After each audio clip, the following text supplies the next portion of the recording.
రాష్ట్రంలో జరుగుతున్నటువంటి ఒక ప్రచారం ఏదైతే ఉందో ల్యాండ్ టైటిల్ యాక్ట్ మీద అసలు నిజాలు ఏంటనే అంశం మీద వెంకటరెడ్డి గారు మనతో ఉన్నారు, న్యాయ నిపుణులు.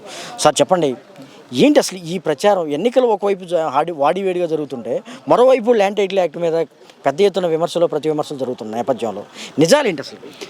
నిజాలేం లేదు. ఇది ఎలక్షన్ క్యాంపెయిన్, ఓన్లీ ఎలక్షన్ దృష్టిలో పెట్టుకుని జరుగుతున్న దుష్ప్రచారం మాత్రమే. యాక్చువల్గా ఇది ప్రజలకు మేలైన చట్టం. చాలా రోజుల తర్వాత సెంట్రల్ గవర్నమెంట్ ఆలోచించి, స్టేట్ గవర్నమెంట్ నుంచి కాస్త డెవలప్మెంట్ అంటే గతంలో ఉన్న వివాదాలను పరిష్కరించడానికి ఎట్లా ముందుకెళ్ళాలని తయారు చేయబడిన చట్టం. ఓకే, ప్రతిపక్షాలు విమర్శిస్తున్నాయి, తెలుగుదేశం కానీ ఇతర పార్టీలు కానీ. అంటే వారు విమర్శించే, అంటే మీకు ఈ చట్టం అమలైతే మీ భూములు ఉండవు, లేకపోతే జగన్మోహన్ రెడ్డి లాకేసుకుంటాడనే విమర్శల్లో నిజమేమైనా ఉందా? ఇది ప్రతిపక్షాలకు లేకుంటే అధికార పక్షానికి సంబంధించింది కాదు, ఇది ప్రజలకు సంబంధించింది. ఈరోజు ప్రతిపక్షం అధికారంలోకి రావచ్చు, అధికారం ప్రతిపక్షంలోకి రావచ్చు. ఇది ప్రజలందరికీ సంబంధించిన సమస్యలను దృష్టిలో పెట్టుకొని గత సంవత్సరాల నుంచి పేరుకుపోయిన వివాదాలు కోర్టుల్లో ఉన్న దాన్ని బట్టి ఫ్యూచర్లో వివాదం తగ్గించడానికి ఏర్పాటు చేయబడ్డ చట్టం. మేలైన చట్టమేనా?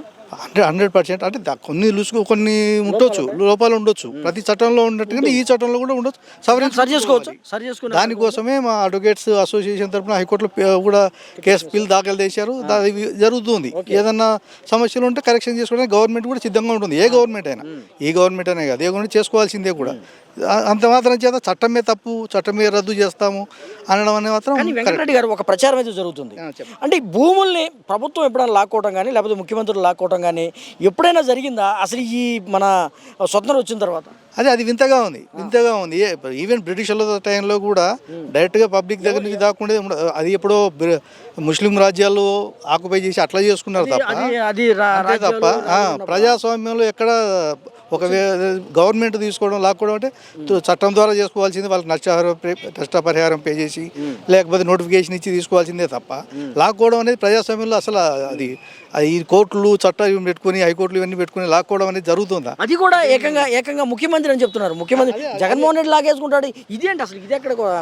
అది విచిత్రం. అంటే ఒక ఏ ముఖ్యమంత్రి అయినా కూడా ఇండివిజువల్గా తీసుకోవడానికి సింగిల్ ₹1 పరచుకోవడానికి ఉండదు. ఒక సెంటు పొలం ఇండివిజువల్ తీసుకోవడం, ఏదైనా తీసుకుంటే గవర్నమెంట్ ద్వారా తీసుకుంటే గవర్నమెంట్కి వెళ్తుంది. అది పర్సనల్గా ఎవరైనా ఒకటే, అంతే. ప్రధానమంత్రి ముఖ్యంగా ఇది చిన్న సన్నకారు రైతులకి చాలా ఉపయోగపడినది. ఎందుకంటే వాళ్ళు ఇప్పుడు సపోజ్ ఒక చిన్న ల్యాండ్ కొనేస్తే అతనికి మళ్ళీ ఫ్యూచర్లో డిస్ప్యూట్ రావనే ధైర్యం, కాన్ఫిడెన్స్ రావాలి. అందువల్ల అటువంటి వాళ్ళని దృష్టిలో పెట్టుకుని తయారు చేయబడ్డ చట్టం ఇది. వెంకటరెడ్డి గారు, దీంట్లో ఒక మంచి ఆప్షన్ కూడా ఉందని చెప్తున్నారు ఈ యాక్ట్ లో. బీమా కూడా, అంటే ఇన్సూరెన్స్ కూడా ఉంటుంది.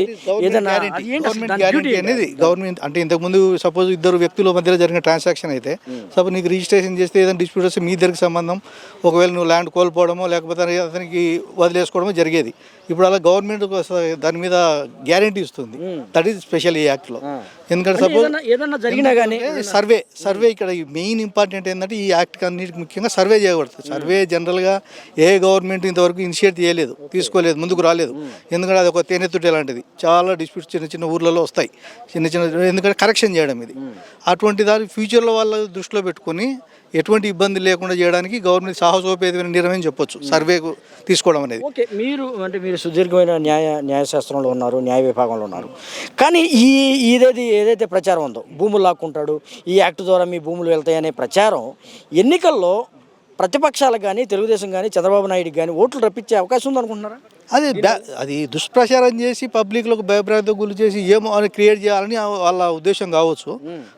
జనరల్గా నాకు తెలిసి ఏ వ్యక్తి, కొంత నాలెడ్జ్ ఉన్న వ్యక్తి కూడా ఎవడు దీన్ని నమ్మరు. ఎందుకంటే చట్టం, గవర్నమెంట్ చేసే చట్టాలు త్రూ మనం శాసనసభ ద్వారా జరుగుతుంది, హైకోర్టుల ద్వారా జరుగుతున్న దాంట్లో ఇటువంటి లాగేసుకుంటారని చెప్తే నమ్మే వాళ్ళు, అమాయక ప్రజలు కొంతమంది ఏమైనా కన్ఫ్యూజ్ చేయడానికి వీళ్ళు ప్రయత్నం చేయొచ్చు.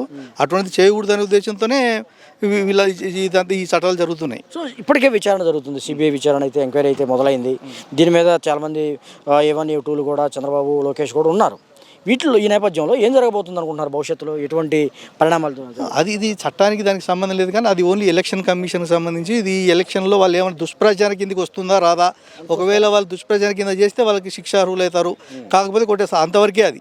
ఇప్పుడు వాళ్ళు ఎలక్షన్ కమిషన్ ఇచ్చిన FIR కానివ్వండి, అంటే దీన్ని ఉపయోగించుకొని దీన్ని మిస్యూజ్ చేస్తున్నారు ఎలక్షన్లో అనే దానికోసమే అది. కానీ ఇక్కడ ఖచ్చితంగా మిస్యూజ్ చేశారని వాయిస్ కాల్స్ ఉన్నాయి, లేకపోతే ప్రచారాలు ఉన్నాయి, ప్రకటనలు ఉన్నాయి. ఇవన్నీ అంటే వాళ్ళు చేసినటువంటి ప్రసంగాలు కూడా ఆన్ రికార్డెడ్. ఈ నేపథ్యంలో దుష్ప్రచారం కిందకి వస్తే శిక్ష అవుతుంది. అవుతుందా లేదా అనేది ఎంక్వైరీ.